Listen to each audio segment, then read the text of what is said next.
Hello, it's time for the first comic of the year that was originally gonna be the last comic of the year, last year, but now it's the first comic of the new year, and I think that works. I know people complained about the delays, but it's like, it's fine.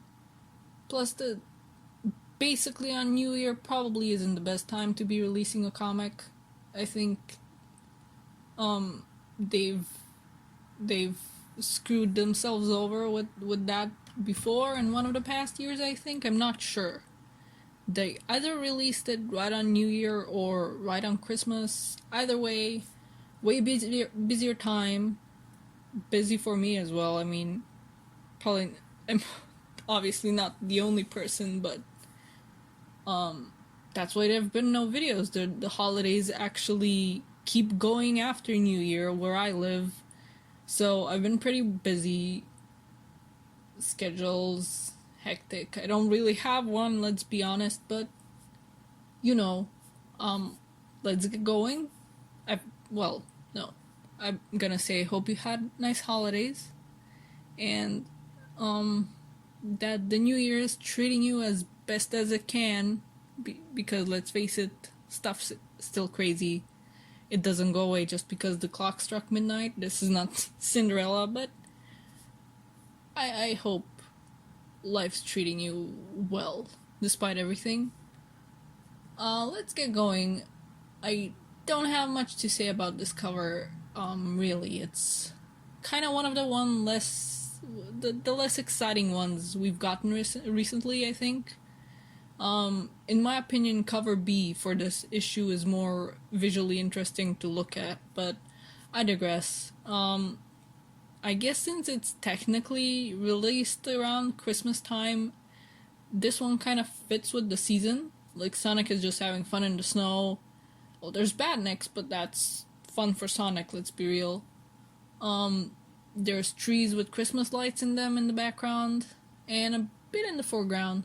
So I guess a calmer cover, for what's usually meant to be a calmer season, even though the content inside will be far from calm.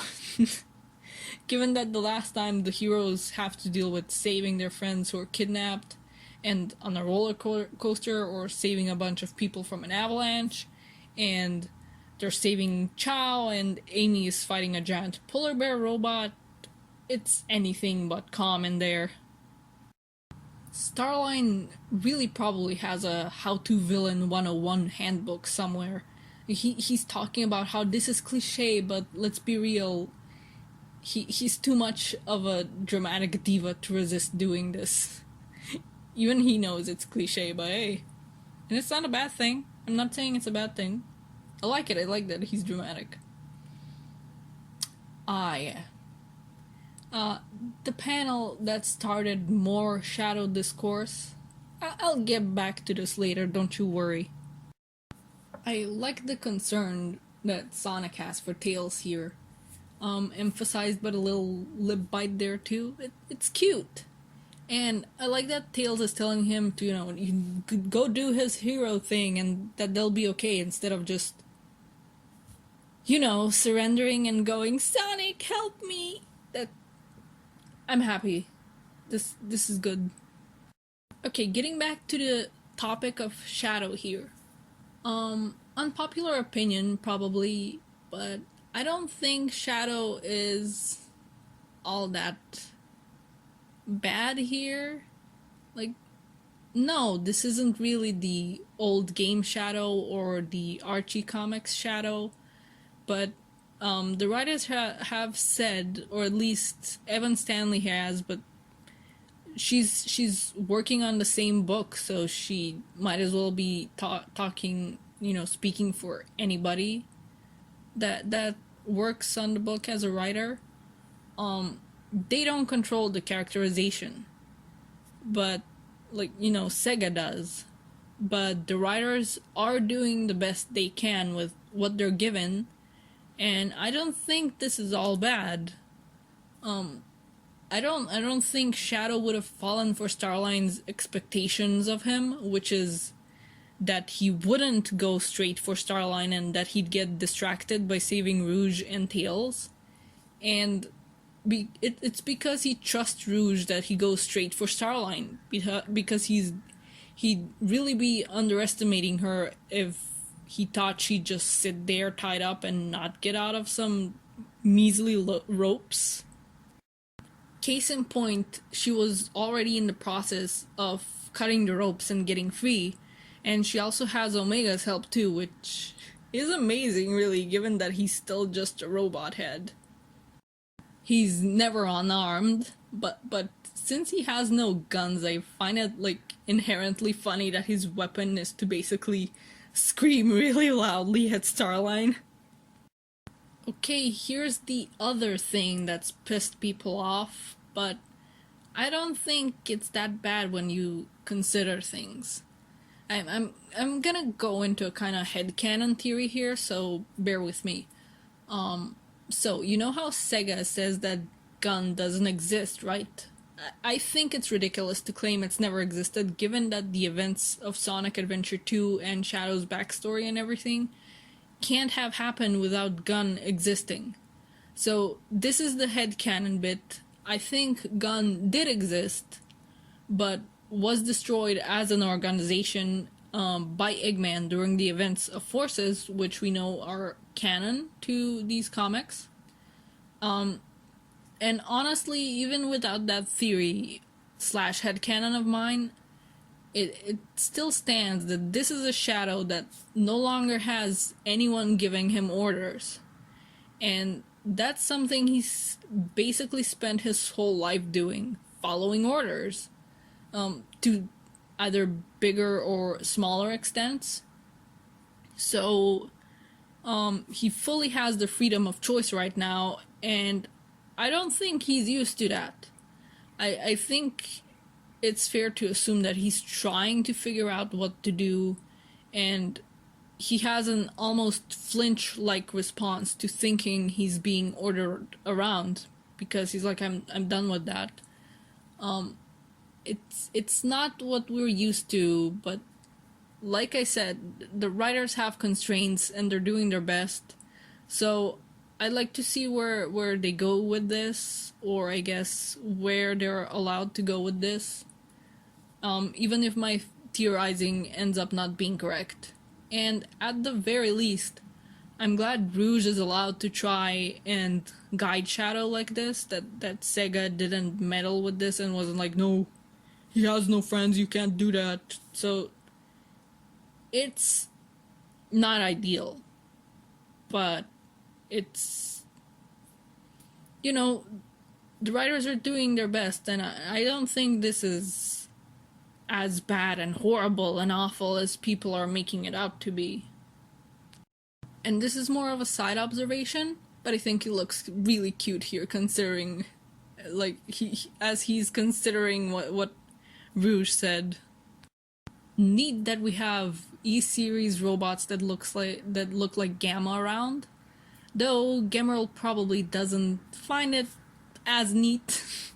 I mean, he's already Cream's protector as is, but I think he might still be carrying some baggage from failing to save her, or Vanilla, or Chocolate and Cheese during the Zombot arc, but probably especially her out of all of those. They're still getting the Chow out, and I want to point out that I'm loving how hilariously smug that Cheshire Cat looking Chow in the last panel is. Also, I'm once again asking Mr. Sega, please let this Chow get adopted by Shadow in the comics. They're reluctant about helping, just like how he was shown to be. Plus, it's the same Chow as the one from the Sonic channel art. I've said this before, I'm like a broken record at this point. And since the last time I whined about this, wasn't there a Shadow Funko Pop announced that features this Chow? Like, come on, it can parallel the release of that figurine. That's just my 2 cents that I've decided to place over and over again whenever I get the chance with these issues. Please make it happen. This is absolutely the cutest charge in the history of anything. Though poor Bill is getting trampled by Chow. and freaking me out with her face again. Um, Speaking of cute, this is adorable. I mean, not that I expect any different, but I'm so glad that Cream is so nice to Gemerl, and I'm glad he's being told this because he's really been pushing himself to protect people like on his own, especially Cream. The polar bear like robot finally gets beaten thanks to Amy finally getting help with it now that things are going a little more smoothly. I like that its head was the vulnerable part since it's pretty tall, and the robot was like, well, the badnik, whatever, was doing a good job of keeping Amy away when she was fighting it all on her own and just not denting it because she wasn't hitting the head. That's actually a hilarious observation that I somehow didn't make before. But it's true. Sonic does usually run or will snowboard away from avalanches rather than running at them. But I guess usually nothing is in the way except for like badniks and stuff. Shadow shows up to help because of course he does, and I don't know why anyone expected any different just because of the preview pages. Even if it did need Rouge to point out that it's his choice and that no one is making him do this. I think maybe Sonic was too demanding for his tastes at first, which is why his first reaction was to reject the offer. And he's repaying Sonic, I think, both for being dumb back during the Zombot arc and for for Sonic getting all those people saved, even though Shadow chased after them as a Zombot. They cut down a bunch of trees to make a sort of dam for them, which, shame for the trees, yes, but it's for the sake of saving people. Plus, we even get a little Shadow smile. Those are always rare and precious. But it doesn't last long, since the avalanche just smashes through all those poor trees that have now gone to waste. Though I guess they would have gotten smashed away anyway by the avalanche. Just uprooted and stuff and broken. So I guess it would either way. And the avalanche is back on track towards all those unaware people. Omochao was being a little butt all, oh, we have a warning system. I'm sure if there was an impending doom, we'd get warned. So Amy had to threaten him to get people out because he's dumb and he doesn't know anything. I just don't like Omochao also. Omega is being the national treasure he always is. And Starline is being a trash man and here to cause more trouble. If he didn't make it clear before, Starline outright says that he just needs Tails. Who knows what for, but I think it probably has to do with his long-term goals. Maybe he needs an extra pair of tech-savvy hands to help him? Or maybe he's run into issues and needs help with them since now he has nobody to lean on.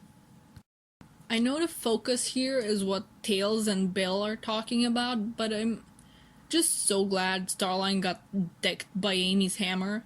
He deserves it. And he deserves all this too. Like, get him, Rouge. Like, tell him, kick his butt. Kick his butt. I wasn't gonna say something else, just kick his butt.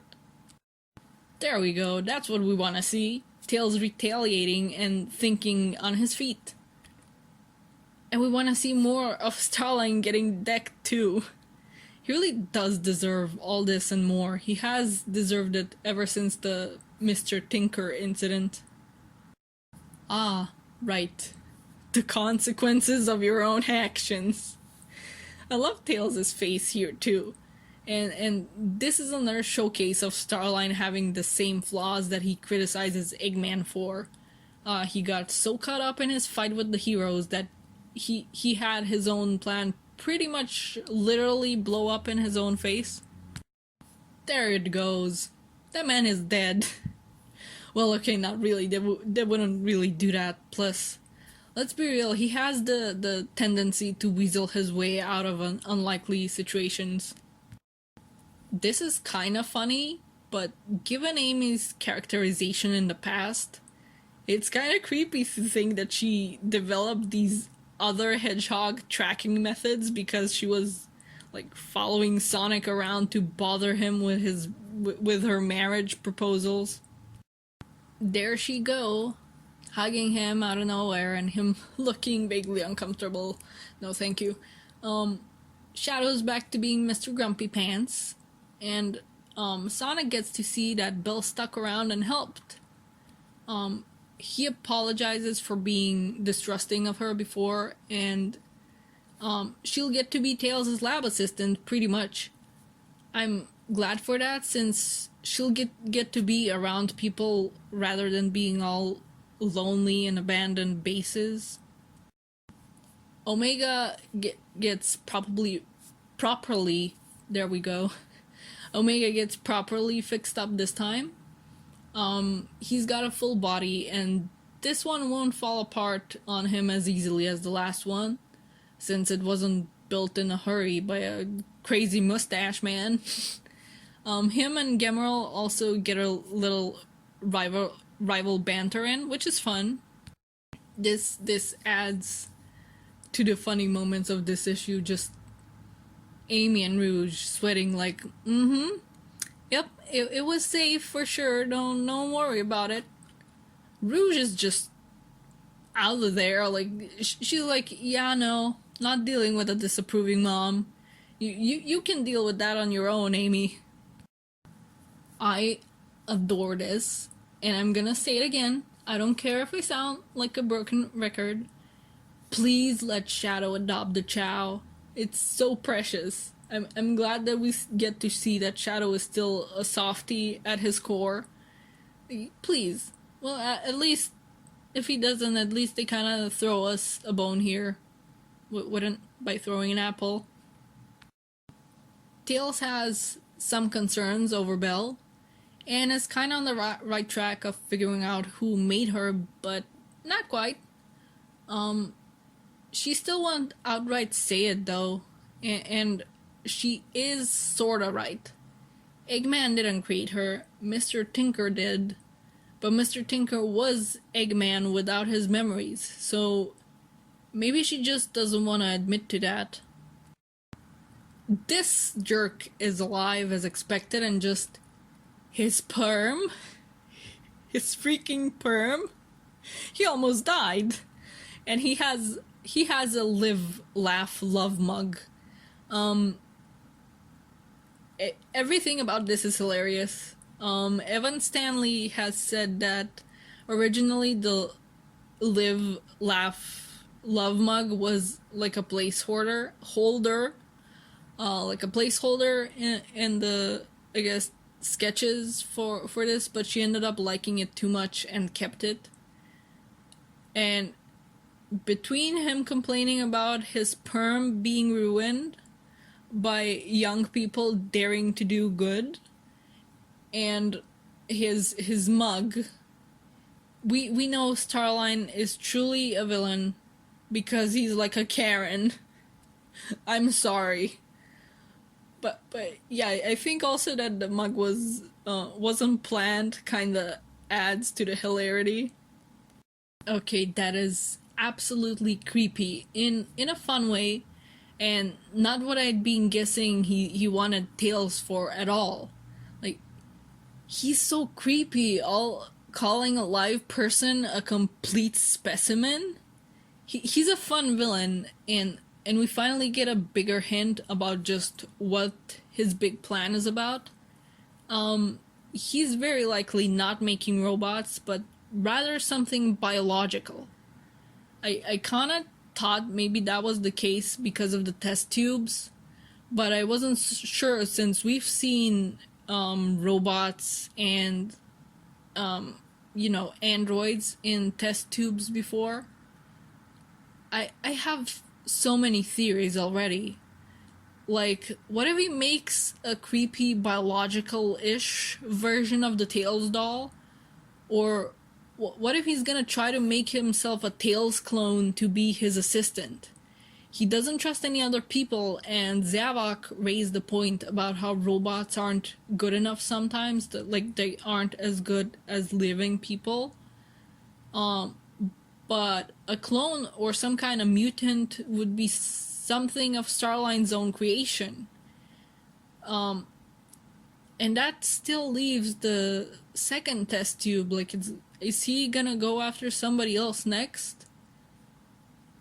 I mean, I guess the guess would be Rouge because he was also kidnapping her. But then again, um, I don't think he expected her to be there. So she was kind of like an accident. She was just happened to be like a witness there to his presence, so he kind of had to deal with that.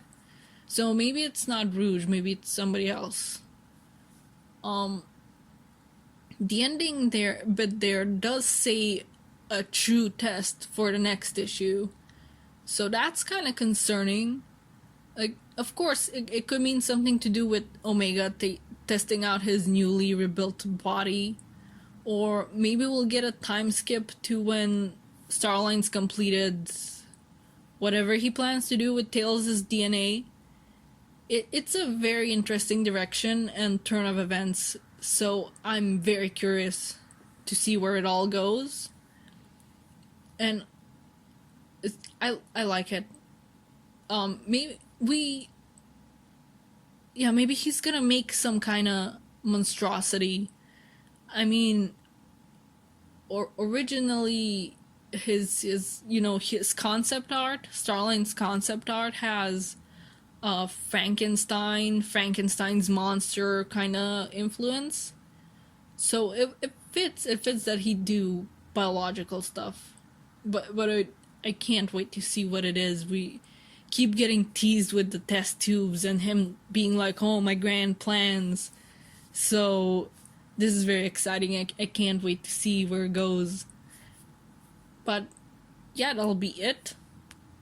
Um, don't have much else to add. Just hope you have a nice day and see you when I see ya. Bye bye.